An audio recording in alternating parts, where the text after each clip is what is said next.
Happy Halloween, everyone. Let's get into the scary week that was.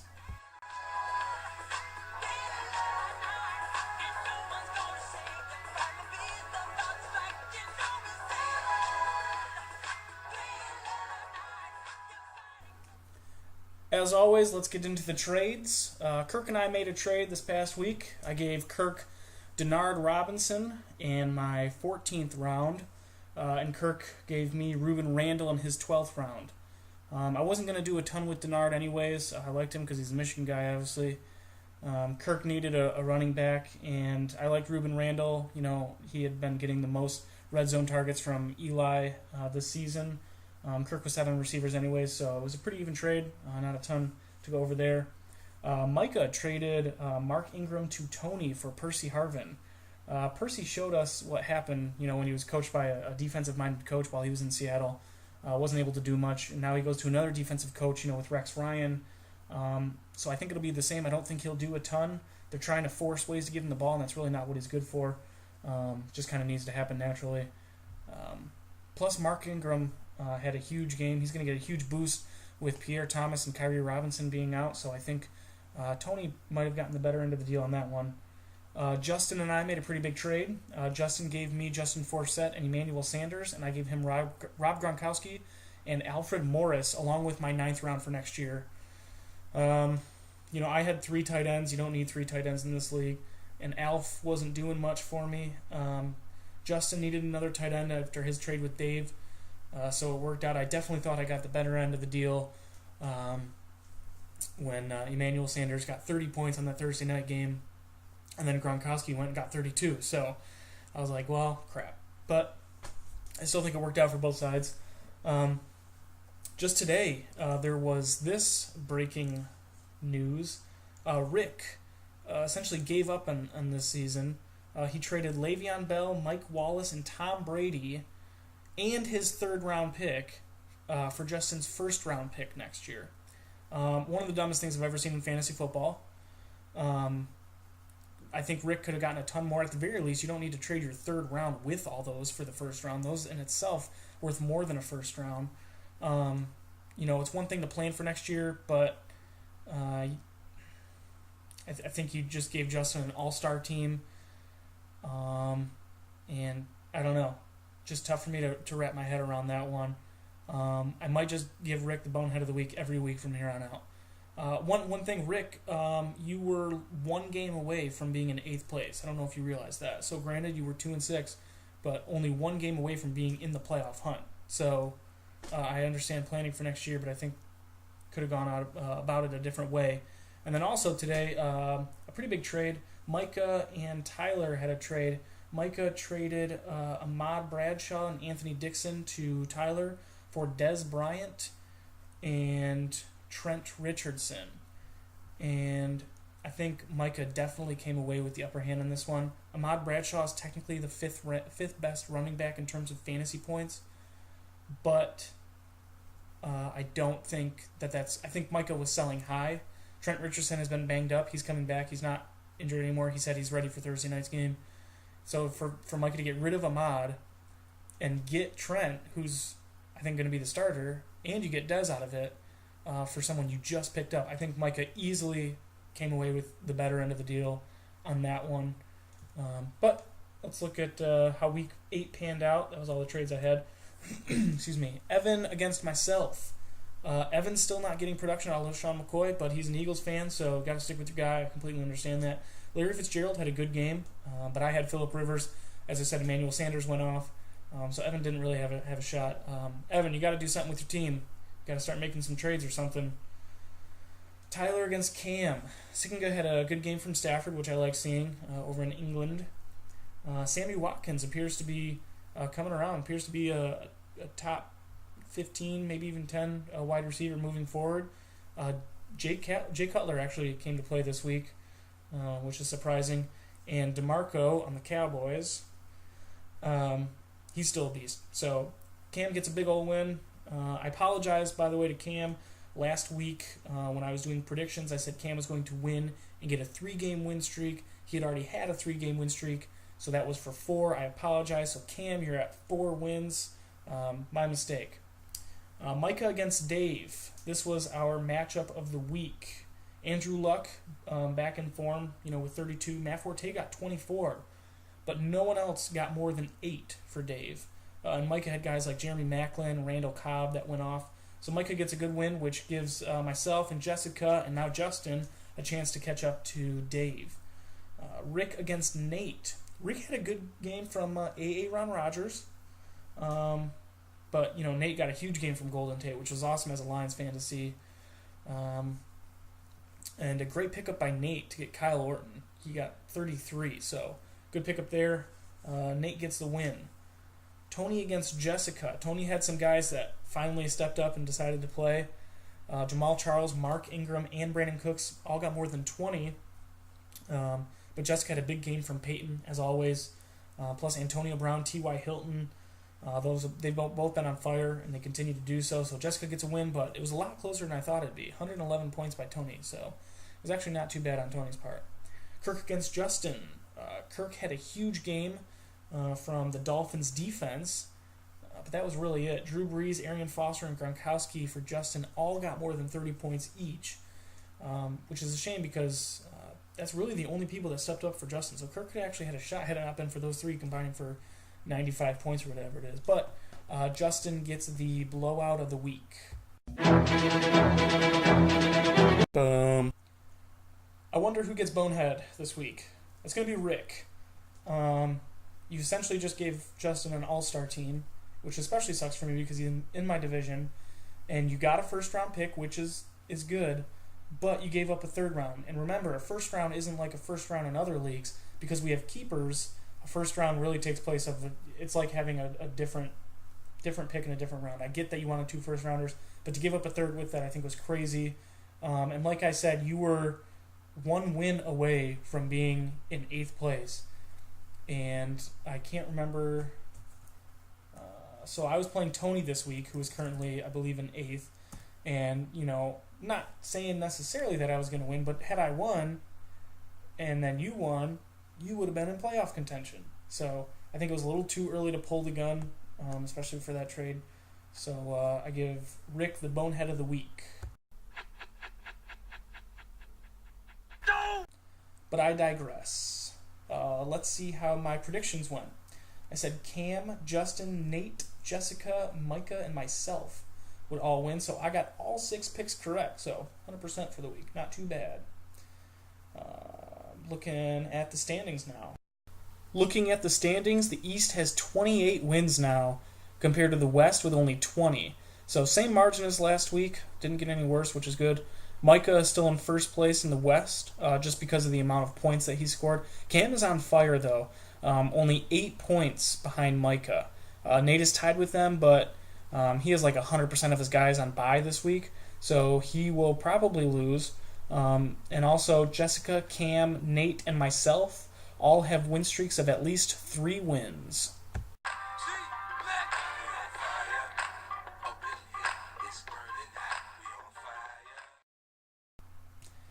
Starting to shake out. Let's see the predictions for this week. Tony against myself. I think Tony's team's getting a lot better. He scored 111, as I mentioned, last week, but he's got some inconsistent guys. He's also got some tough matchups with some of his guys. Meanwhile, Denver is against New England, and I think New England's going to score a lot, which means Denver's going to have to score a lot. And since I have 3 Denver players, I think that's going to help out a lot, so I'll give myself the win there. Justin against Tyler. It's going to be very tough for anyone to beat Justin now after that trade. Plus, I've been telling Sikinga, needs to do something with his team, and he did make a trade. Not what I would have done, but he did make the trade. So we'll see how that goes. But for now, I'm giving Justin the win. Nate against Kirk. If Nate can get some guys in trades or free agent, what have you, I might give him the win. But he has literally, go check his team. He has literally 5 guys, that he can play on his roster this week. Ton of guys on bye or out. So if you look at his team, I don't know what he's projected to get points-wise, but it's not much. So, Nate's either going to try to pick up guys off free agency, he's going to try to trade guys, which I'm open for trading, or Nate, his team has been on fire lately. He might just say, I'll take the loss this week and play with 5 guys and keep the team that I have moving forward, which is fine too. But I think he'd have to do a lot to turn the team around for 1 week. So if Kirk can play a full roster, which I think he can, I was looking at his roster, I think he can do it. Give Kirk the win. Congrats, Kirk. I think he might get one out here. Jessica against Rick. After that trade, Rick has one good player left in AA Ron Rodgers, and he's on bye this week. So Jessica's going to get a huge win. Dave against Evan. Evan is 1-7, but he hasn't made any moves to try to change anything up. Plus, Dave only has one major guy on a bye. That's Matt Forte. I give Dave a big win this week. Evan, I think you got to do something with your team. But that's what we have for the regular matchups. So, matchup of the week. Micah gets a third straight matchup of the week.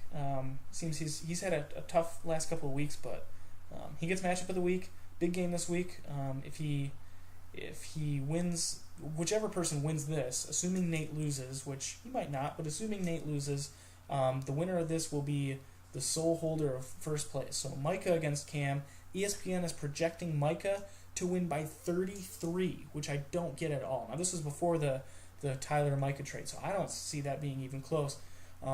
Let's get into it. Usually I have the visuals. I apologize. Running a little bit behind today. I had a coaches meeting for basketball, so I'm just going to do this. You just get to see this pretty face instead of all the images of the guys and stuff like that. It actually takes a lot of time. So we'll look at first Russell Wilson versus who knows. Cam still has to pick up a quarterback since Jay Cutler's on bye. I'm sure he will do that. Or if he would like to trade for a quarterback, I got two. But until that happens, I obviously have to choose Micah as the winner of that. Ding. Marshawn Lynch versus DeMarco Murray. Marshawn is apparently not expected to be kept on Seattle's roster next year, and I know that doesn't have a huge significance this year, but I think that Seattle, knowing that they're not going to keep Marshawn, they're going to start using their other guys more in the system. I think Marshawn's going to get fewer and fewer carries, and DeMarco's been killing it. I mean, he's fantasy MVP so far, so DeMarco gets the nod on that one. I had on here Ahmad Bradshaw versus Andre Ellington. For now, I'll put a placeholder in Trent Richardson versus Andre Ellington. Excuse me. I like Andre Ellington, but he's only scored 3 touchdowns all season. I don't know a ton about Trent Richardson. I have everything down for Ahmad Bradshaw. This completely screwed up this segment, so thanks a lot, Tyler and Micah. But I'll give Andre Ellington the nod. Macklin against Michael Floyd. So Michael Floyd didn't score a single point last week. Jeremy Macklin is a huge home run threat, so I give Jeremy Macklin the advantage. For this, I guess we'll put Des Bryant versus Kelvin. Again, I'm having to do all this freeform now. Percy Harvin against Kelvin Benjamin. Des Bryant against Kelvin Benjamin. I guess Des Bryant, I'll give him the upper hand. Cowboys have been rolling. Watch out for Tony Romo, though. Looks like he got banged up. They're doing an MRI. I didn't hear about anything yet. But if he gets injured or if he's not feeling right, that's going to affect Des Bryant's performance. At tight end, we have Julius Thomas versus Dwayne Allen. Fool me once, shame on you. Fool me twice, shame on me. And that's pretty much how this has gone. I've picked Orange Julius the last 2 weeks. In the last 2 weeks, he's been a bum. He's got about 2 points each week, I think. Dwayne Allen doing very well. So I'll give Dwayne Allen the upper hand in this matchup, although I'm not incredibly confident about it. All right, we'll go flex spot. Okay, so now I have to rearrange everything. I guess it'd be Percy Harvin against Jerick McKinnon. I would assume that Mike is going to want to play Percy. He traded for him last week. Got to get some use out of him. I like him, but I think he's injury prone, and I think in the Jets it's going to be the same thing that it's been with Seattle all year. It's a defensive team. So, yeah. Jerick McKinnon also doing well, and they're against Washington, who gave up 20 to DeMarco. Now, granted, Jerick McKinnon's no DeMarco Murray, but to give up 20 fantasy points, something's got to be wrong with your defensive line there. So, I'll give a narrow lead to Jerick McKinnon on that one. Cincinnati defense versus the Vikings defense. Vikings have scored 15 or more points 2 straight weeks, but Cincinnati actually has a pretty good defense, and they're matched up against Jacksonville, so that matchup looks really good. So, give me Cincy in this one. And then Chandler Catanzaro. I'm starting to get that name down finally. He's against Caleb Sturgis as far as the head-to-head. I think Arizona's going to move the ball well against Dallas. Not enough to score, though. They're going to have to kick field goals. I probably would give Cam the matchup victory if he was able to play Matt Prater, but he's on a bye this week, so I'll give it to Arizona's kicker. So let me do a quick recap. So we got Micah at quarterback, Cam at running back 1, Cam at running back 2, Micah at wide receiver, Cam at tight end, Cam at flex, Micah at defense, Micah at kicker. I might have done that wrong, but from what I have, I think Micah's going to get a narrow win. That would snap Cam's winning streak, and that would give Micah sole place atop the West Division. Also, special thanks to everyone that voted last week for the keeper situation. All of you voted, so thanks everybody for doing that. Had to get on you a little bit, but that's okay. That's part of the duties of being commissioner. I accept the responsibilities. The winner was option 2, I believe it was, where you keep 2 keepers with 0 penalty. So it's going to kind of be like what we were planning on doing anyways, but it's going to be 2 keepers. I did, however, change something slightly, and this is me using my commissioner power a little bit. I didn't think it was fair for, I'm fine with doing that, but I didn't think it was fair to just say this is the way we're going to do it. You have myself, Tony, Rick, Jessica, Justin, and now probably Tyler. So half of the people who have voted, who have traded a top tier player away. Now they could have potentially not traded that had they knew it was going to be 2 keeper this next draft. So I wanted to get the opinions of just those people and to decide if we wanted to initiate that this coming year or wait 1 year until the next one. There were a couple people that wanted to wait until the following year to begin the two keeper process, but for the most part, everybody wanted to do it this year. Of those 6 people that I talked to, or at least I knew what they would say. So that is what we're going to do. We're going to have this coming draft. We're going to have 2 keepers. Won't be any penalties, so it'll essentially take place your 14th and 15th round. First round will follow. So you'll have keepers, first round, starting with whoever did the worst. So if you have any questions about that, let me know. I know it's a little bit complicated. So yeah, that's what we have for the keeper situation. Just real quick, wanted to say happy Halloween to everybody. We enjoy doing the league. We enjoy having all you guys. I hope everybody has a safe Halloween. Also, we want to do a quick shout out to our nieces, Felicity and Emmeline. They watch the show every week. I think it's just to see me. They think I'm on TV or something, which I soon will be probably. But we just wanted to wish them a happy Halloween. Wanted to thank everybody. And real quick, just so you guys know, everybody's getting beat by a girl right now. She's in first. So, we just want to take a second to say happy Halloween. Everybody have a safe Halloween. Good luck to everybody except for, who am I playing this week? Who did I say? Tony? I think so. Yeah, except for Tony. Not good luck to you. But happy Halloween, and happy Halloween, Felicity and Emily. Happy Halloween! See you guys. Have a good one.